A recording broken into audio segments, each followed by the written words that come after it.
할렐루야. 네, 오늘도 이 아침에 나오신 여러분이 우리 주님의 축복이 함께하기를 간절히 바랍니다. 자, 시편 109편은 누구의 시라고 나와 있습니까? 네, 다윗의 시로 나와 있습니다. 그래서 이 시의 내용은 아주 유명한 저주시입니다. 다윗이 누군가를 저주하고 있는, 그래서 그 내용은 입에 담기도 어려운 내용으로 가득 차 있어요.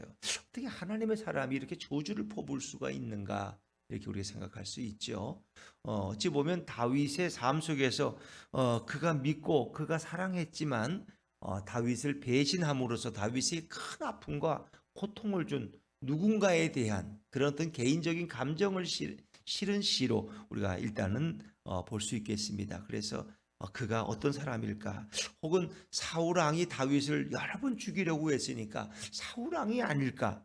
혹은 또 다윗이 사울을 피해 도망가다가 노 땅의 어느 회막에 들어갔을 때 거기서 제사장에게 먹을 걸 구하고 또 칼이 있으면 좀 달라 그러는데 그것을 보고 나서 사울 왕에게 밀고 했던 에돔 사람 도액 같은 인물. 그래서 그 노 땅의 선지자 제사장 7, 80명이 다 사울에게 죽임을 당하는 이런 어려운 일도 있었고요. 또 다윗 왕의 절친한 친구였지만 다윗을 배신하고 압살롬의 편에 서므로서 다윗에게 큰 고통을 주었던 아이도벨에 대한 어떤 개인적인 그런 마음이 담겨 있는 것이 아닐까.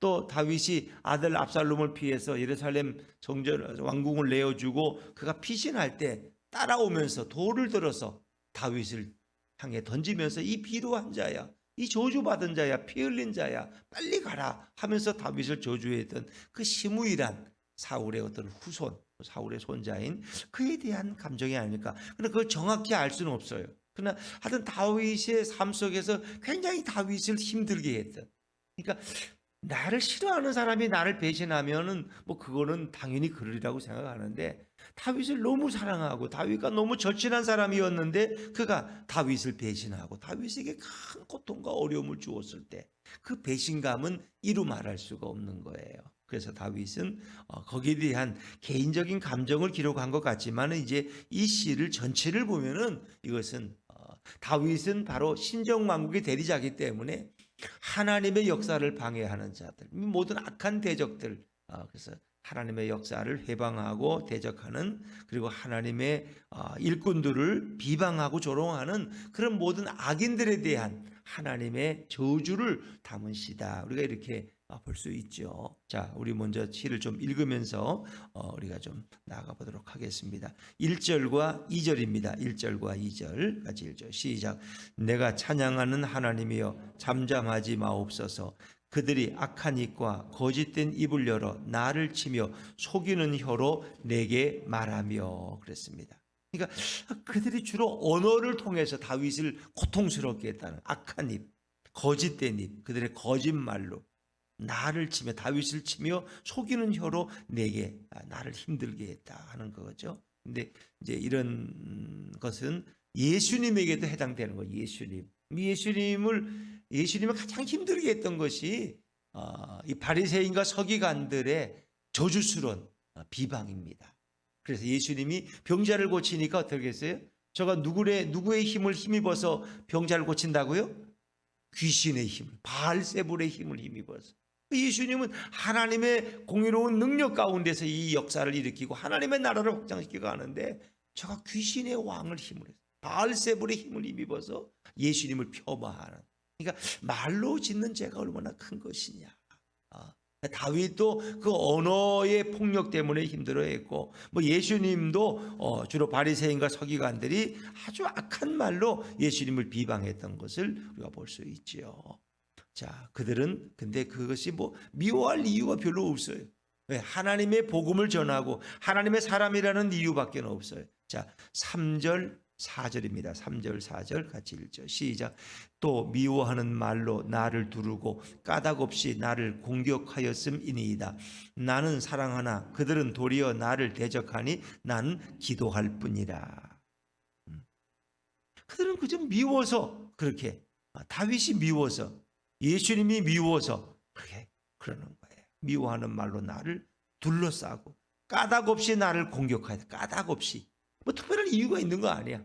뭐 그 집하고 나하고 원수 관계가 있는 것도 아니야. 까닭없이 나를 공격하는 이런 것을 다윗이 이제 고백하고 있고요.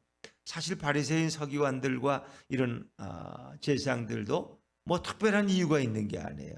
까닭없이 그것은 결국은 하나님의 나라를 확장시키고자 하는 그런 이 땅에 오신 메시아에 대한 방해죠. 그것은 그러니까 세상 사람들이 교회를 근본적으로 이렇게 싫어하죠. 싫어하고 이제 우리는 그것을 이제 우리가 잘 행동을 못하고 물론 교회가 또 성도들이 이 땅에서 바르게 살지 못함으로써 오는 우리의 허물과 부족함 때문에 오는 비난도 있어요. 분명히 그건 있어요.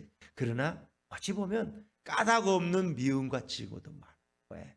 하나님의 나라를 방해하는 악한 대적들은 무조건 교회를 싫어하고 그 성도들을 싫어하는 거예요. 그런 배경을 우리가 간과해서는 안 된다. 그러면 교회가 착한 일만 하고 교회가 다 선하고 완전하면은 세상 사람들이 다 교회를 바라보고 그냥 기뻐하고 즐거워할 것 같으냐? 결코 그렇지 않다는 것입니다. 악한 대적들은 반드시 하나님의 역사를 끊기 위해서 어떤 말로도 해방하고 비방하고 조롱하고 이유를 갖다 붙여서 그렇게 공격한다는 거죠. 왜? 하나님의 역사가 이루어지면 안 되니까 그것을 방해하는 자들. 자, 그러나 다윗은 이제 끝까지 그들을 사랑했다는, 나는 사랑하나 그들은 도리어 나를 대적하니 나는 기도할 뿐이라. 다윗이 정말 끝까지 그들을 사랑하고 품으려고 애썼지만은 그들은 오히려 나를 원수로 여기고, 그럼에도 다윗은 가능하면 그들을 위해서 기도하는 그런 삶. 근데 이제 이런 말씀들은, 사절의 말씀들은 우리 예수님에게도 충분히 적용될 수 있는 말씀이죠. 또 다윗의 많은 사건과 그가 고백하는 내용들은 예수님의 예표가 되는 것들이 많이 있죠. 예수님은 요한복음 14장에 예수님은 제 아들을 사랑하시되 끝까지 사랑하시다. 끝까지 사랑. 그러나 가룟 유다 같은 이들은 어떻게 했어요? 결국 예수님을 대적하잖아요. 그리고 예수님을 은 30냥에 팔아먹는 이런 비극적인 일을 행하잖아요. 그러나 예수님은 그를 위해서 마지막까지 기도하신. 또 십자가에서 예수님을 못 박는 그들을 예수님은 저주하지 않고 오히려 그들이 뭘 하는지도 모르고 저러고 있다고 하나님 앞에 그 영혼을 위해서 기도하시는 우리 예수님의 모습을 또 생각하게도 됩니다. 그러나 이 모든 대적들은 다윗에게 악으로 손을 갚았다 하는 거죠. 자, 5절 말씀입니다. 5절 같이 읽죠. 시작. 그들이 악으로 나의 선을 갚으며 미워함으로 나의 사랑을 갚았사오니. 다윗이 정말 그들에게 많은 은혜를 베풀었지만 결국 그들은 다윗을 배신했다는 거예요. 예수님이 가룟 유다를 끝까지 당신의 제자로 부르시고 그를 품으시려고 했지만 결국 그 모든 악한 자들은 배신하고 결국 예수님을 떠나는 이제 그런 말씀들도 우리가 떠오를 수 있는 것이죠. 자, 그리고 이제 6절부터 20절까지 말씀은 아주 굉장히 적나라한 그런 악인을 향한 무서운 저주가 소개되고 있습니다. 자, 우리 6절 7절 말씀, 6절 7절 말씀 같이 6절 7절입니다. 시작. 악인이 그를 다스리게 하시며 사단이 그의 오른쪽에 서게 하소서. 그가 심판을 받을 때에 죄인이 되어 나오게 하시며 그의 기도가 죄로 변하게 하시며. 아주 무서운 기도입니다. 악인이 그를 다스린다. 악인이 그를 지배한다. 사단이 그의 오른쪽에 서게 하소서.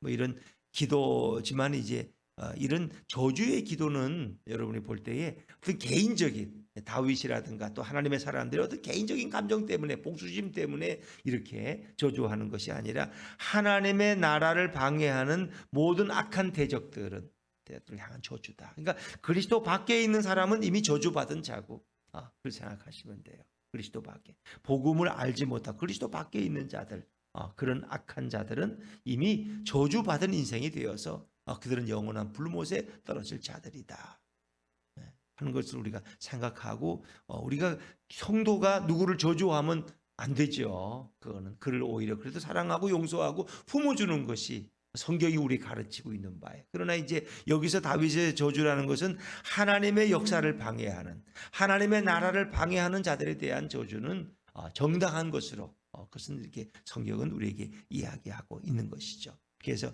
먼저는 개인적인 하나의 개인적인 이런 악인에 대한 저주가 나오고 그 다음엔 악인의 후손과 그의 가족에 대한 또 저주가 소개됩니다. 그래서 이제 이것을 읽으면서 이 모든 것은 가룟 유다와 많이 연관되어 있다는 것도 여러분이 생각하시면 좋겠어요. 우리 8절 말씀 한번 읽어볼까요? 8절입니다. 8절 시작.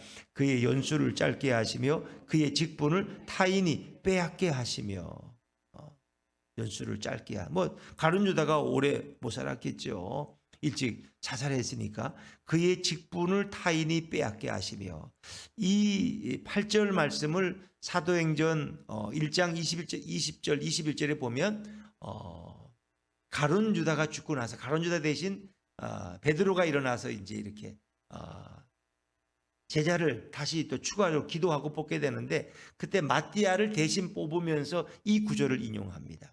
그래서 이 구절은 사도행전 1장 20절에 새로운 가룟 유다 대신 마띠아를 뽑을 때 이 말씀이 인용되는 것을 보면은 이것은 가룟 유다에 대한 예언으로도 많이 사도들이 적용하고 있는 구절이다.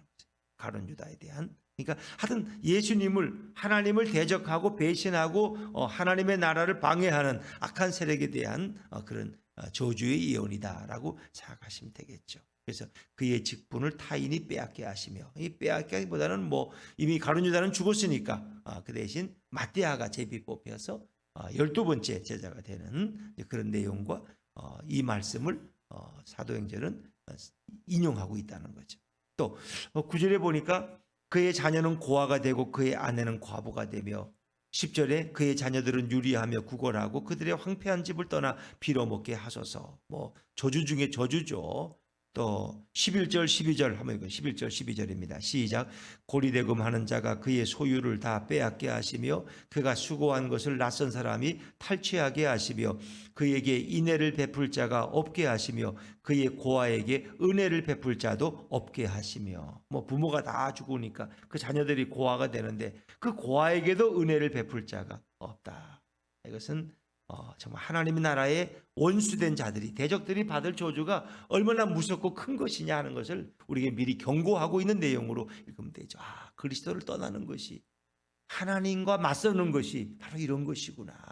거기에는 모든 저주가 다 포함되어 있다고 생각하시면 되겠죠. 또 13절 말씀 13절입니다. 시작. 그의 자손이 끊어지게 하시며 후대에 그들의 이름이 지워지게 하소서. 이것도 가룟 유다에게 해당되는 예언으로 우리가 전통적으로 읽고 있는 그런 본문입니다. 가룟 유다에 물론 자손이 없죠. 죽었으니까. 후대에 그들의 이름이 지워지게 하소서. 이 얘기는 정말 좋은 이름은 끊어지고 악명만 남게 해달라는 그런 의미를 가지고 있습니다. 가룟 유다 이름이라는 건 아름다운 이름이 아니잖아요. 아주 예수님을 팔아먹은 아주 악명의 그런 대명사로 이름이 기어지는 거죠. 그래서 좋은 뜻의 이름은 지워지고 그 악한 이 악명만 남게 하소서. 그런 기도로 우리가 읽을 수 있습니다. 14절, 15절, 16절 다 계속되는 저주의 내용들을 담고 있고요. 자, 17절 말씀, 17절입니다. 17절 시작. 그가 저주하기를 좋아하더니 그것이 자기에게 임하고 축복하기를 기뻐하지 아니하더니 복이 그를 멀리 떠났으며 그랬습니다. 이 가룟 유다가 결국은 예수님을 은 30냥에 팔아버린 것은 그가 저주하는 행위였죠. 그리고 모든 것을 매사를 가룟 유다는 좋게 보지 않았죠. 마리아란 여인이 와서 이렇게 나디 향유를 예수님의 머리에 부을 때도 그가 동교회를 맡은 도적인데 그것을 핑계하면서 왜 그런 걸 허비하느냐 하면서 그렇게 그것을 못마땅하게 저주 아닌 저주를 했던 그런 자인데 결국 그 저주가 가룟 유다 자신에게 돌아간 거죠. 그가 스스로 자결하는 비극적인 종말을 맞이하는 거니 결국 그 저주가 자신에게 임한 자신에게. 그러니까 하나님을 대적하는 자들은 결국은 그들의 입에서 나온 저주가 그 자기들에게 다 돌아간다. 그리스도 밖에 있다는 것, 그리스도를 모른다는 것은 하나님의 나라를 회방하고 맞선다는 것이 얼마나 무서운 일인가를 우리가 다시 한번 생각하게 되는 거죠. 그래서 18절, 19절에도 아주 무서운 저주가 계속되죠. 같이 한번 읽고 넘어갑니다. 시작. 또 저주하기를 옷 입듯 하더니 저주가 물같이 그의 몸속으로 들어가며 기름같이 그의 뼛속으로 들어갔나이다. 저주가 그에게는 입는 옷 같고 항상 뛰는 띠와 같게 하소서. 그래서 어떤 개인적인 어떤 사람을 향한 그런 저주가 아니라 하나님의 역사를 방해하는, 하나님의 나라를 방해하는 악한 모든 대적에 대한 그런 하나의 공의로운 저주로 그렇게 읽으시면 되겠습니다. 이것은 하나님의 나라에 대한 관점에서 우리가 이 시는 이해해야 된다. 그래서 하나님의 공의로우신 하나님은 반드시 악인을 심판하시는데 그것은 악인에 대한 저주와 심판이 이어진다고 하는 거죠. 자, 21절부터 31절은 구원을 요청하는 기도입니다. 다윗 자신이 자신의 구원을 요청하는 그런 기도. 그러니까 이 악인에게서 고난을 당하고 모욕을 당하고 비방을 당하는 자신이 이제 하나님의 의로우신 가운데서 자신의 구원을 요청하는 그런 간절한 기도가 여기에 소개되지만 또 많은 곳곳에 그리스도의 순환과 탄식의 내용들이 여기에 소개되고 있습니다. 자, 먼저 21절 말씀입니다. 21절입니다. 21절 시작. 그러나 주 여호와여 주의 이름으로 말미암아 나를 선대하소서. 주의 인자하심이 선하시오니 나를 건지소서. 하나님의 사랑과 그 공의에 다윗은 호소하고 있는 것이죠. 그래서 결국 하나님의 편에 서서 이 모든 악한 대적과 싸우려고 하는 자신을 이 위기 속에서 건져달라는, 악인의 손아귀 위에서 악인의 이런 비방 속에 자기를 건져달라는 그런 기도를 하고 있습니다. 22절 나는 가난하고 궁핍하여 나의 중심이 상함이니이다. 그런 자신이 지금 너무나 초라하고 너무나 가난하고 궁핍해서 정말 아무것도 중심의 그 상처를 받은 그런 연약한 자임을 고백하고 있죠. 오직 하나님만이 나를 구원하실 수 있다. 23절 자신의 모습을 또 뭐라고 표현합니까? 23절 시작. 나는 석양 그림자같이 지나가고 또 메뚜기같이 불려가오며. 정말 내일을 도저히 알 수 없는 메뚜기같이 이런 같은 신세. 그러니까 뭐 사울왕에게 쫓기든지 압살롬에게 그가 쫓겨서 도망가는 그런 다윗의 상황 속에서라면 아무것도 뭐 지푸라기라도 정말 잡을 수밖에 없는 그런 심정. 석양 그림자같이 그런 이렇게 쇠하여 가고 메뚜기같이 바람이 불면 불려가는 그런 연약한 존재임을 하나님 앞에 고백하고 있는 거죠. 아마 또 어려운 가운데서 그런 금식하며 기도했을 것이고 그 육체는 매우 수척한 상황. 아마 그것이 육신의 병인지 어떤 또 대적에게 어떤 받는 고통인지 우리는 그렇게 추측해 볼 수 있겠죠. 자, 24절 말씀입니다. 24절 시작. 금식함으로 내 무릎이 흔들리고 내 육체는 수척하오며. 그가 아주 극한의 위기와 고통 속에서 하나님 앞에 부르짖고 있는, 구원을 위해서 간구하는 그런 기도로 보겠지요. 금식함으로 내 무릎이 흔들리고 내 육체는 수척하오며. 또 이것은 예수님에 관한 예표적인 시로도 볼 수 있겠죠. 예수님께서 목요일 밤에 기도하러 올라가셨다가 결국은 겟세마네 동산에서 새벽에 체포되시고, 그리고 가야바의 법정에서 뭐 빌라도의 법정까지 끄면서 무슨 아침을 드셨겠어요? 그러니까 많이 지치고 밤을 꼬박 새시고 또 그렇게 신문을 받고 채찍을 당하신 그 예수님의 어떤 그 연약한 모습, 제대로 드시지도 못함으로써 무릎이 흔들리고 육체는 수척해서 이런 아주 극한의 고통 속에 있는 지친 어떤 우리 메시아이신 그리스도의 모습도 우리 여기서 그리고 있죠. 또 예수님이 십자가에 달렸을 때 예수님을 비방하고 조롱하는 무리들의 모습도 잠깐 비춰지고 있습니다. 25절 말씀입니다. 25절 시작. 나는 또 그들의 비방거리라. 그들이 나를 보면 머리를 흔드나이다. 실제로 십자가를 앞에 지나가는 자들이, 대제사장들이, 바리새인들이 예수님을 향해서 머리를 흔들면서 저가 정말 남은 구원하였을 때 왜 자신을 구원하지 못하느냐? 너가 한번 십자가에서 내려와 봐라. 그러면 내가 너희를 믿겠단 말이야. 이렇게 예수님을 비방하고 머리를 갸우뚱하면서 하는 이런 악인들의 모습을 성경은, 이건 예수님이 십자가의 고난 속에서 경험한 일도 겹쳐지는 것을 우리가 볼 수 있죠. 자, 28절 말씀으로 읽을게요. 28절입니다. 28절 시작. 그들은 내게 저주하여도 주는 내게 복을 주소서. 그들은 일어날 때에 수치를 당할지라도 주의 종은 즐거워하리이다. 다윗의 1차적인 표면적으로는 다윗의 기도를 보면 이렇게 많은 저주와 비방을 당해도 하나님은 내게 복을 주실 것이다 하는 확신이 이 기도에는 담겨져 있는 거예요. 그리고 결국 악인들은 그 마지막에 결국 다 수치를 당해. 그러나 오늘 비난을 당하는 다윗 자신은 정말 즐거워하고 기뻐하게 될 것이다. 네, 결국 이 기도는 우리 예수님께도 해당된다고 보여집니다. 예수님을 비방하고 저주하고 십자가에 못 박는 무리들 있죠. 결국 그들은 어떻게 해요? 그들이 결국 나중에 깨어보면 그들은 지옥에서 고통을 당한 수치와 부끄러움을 당하겠죠. 그러나 주의 종으로 말하는 예수님은 죽은 자 가운데 3일 만에 부활하심으로 우리의 영원한 구주와 부활의 주가 되신 그런 것을 다윗의 기도 속에서 예표하고 있는 내용으로 우리가 읽을 수 있겠죠. 그래서 이 시는 마지막에 찬양과 감사로 끝나고 있습니다. 30절입니다. 30절 같이 읽죠. 시작. 내가 입으로 여호와께 크게 감사하며 많은 사람 중에서 찬송하리니. 그랬습니다.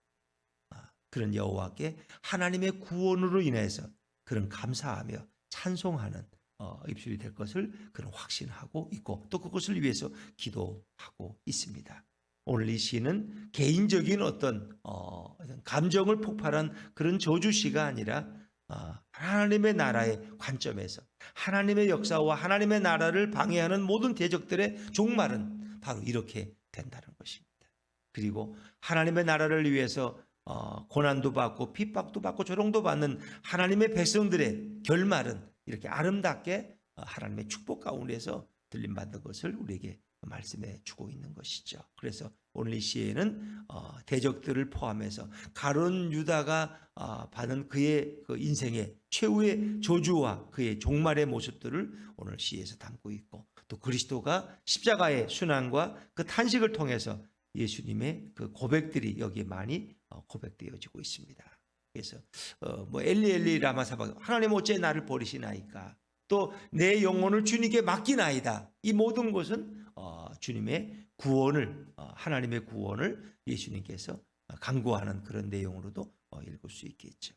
26절에도 여호와 나의 하나님이여 나를 도우시며 주의 인자하심을 따라 나를 구원하소서 하는 이 다윗의 기도는 결국 예수님이 십자가에서 했던 그런 기도의 다른 면에서의 그런 탄식의 기도라고도 볼 수 있겠습니다. 중요한 것은 하나님의 나라는 오늘도 사단의 방해와 공격을 받고 있다는 것입니다. 우리 모든 믿음의 사람들은 오늘도 사단의 공격의 대상이 되고 있다는 거예요. 그래서 하나님의 교회는 오늘도 이 땅에서 어려움을 당하고 또 비방을 당하고 공격을 당하고 있다는 거예요. 그렇기 때문에 우리 하나님의 백성들은 오늘도 깨어 있어야 될 것이고 또 복음으로 무장해야 된다는 것이죠. 또 의인들도 고난을 당할지라도 그것은 의인의 마지막이 아니라 의인의 마지막은 하나님이 그를 들어서 축복하시고 주님의 나라로 인도하신다는 거죠. 그래서 의인은 넘어져도 다시 일어날 수 있다. 그러나 악인들은 잠시 흥황한 것 같지만 결국 그들은 엄청난 저주와 심판의 지옥에 떨어지는 존재들이다. 그래서 오늘 우리 그리스도인들이 그리스도의 이름 때문에 복음 때문에 받는 어떤 고난과 핍박과 조롱이 있을지라도 우리는 그것 때문에 실족할 필요가 없다. 절망할 필요가 없다. 오늘도 우리의 영원한 승리자가 되시는 예수 그리스도께서 주실 그 영원한 나라의 소망과 기쁨과 구원을 바라보면서 오늘도 힘차게 예수님과 동행하며 하루를 살아가는 우리 모두가 되시기를 주의 이름으로 축원합니다. 기도하겠습니다.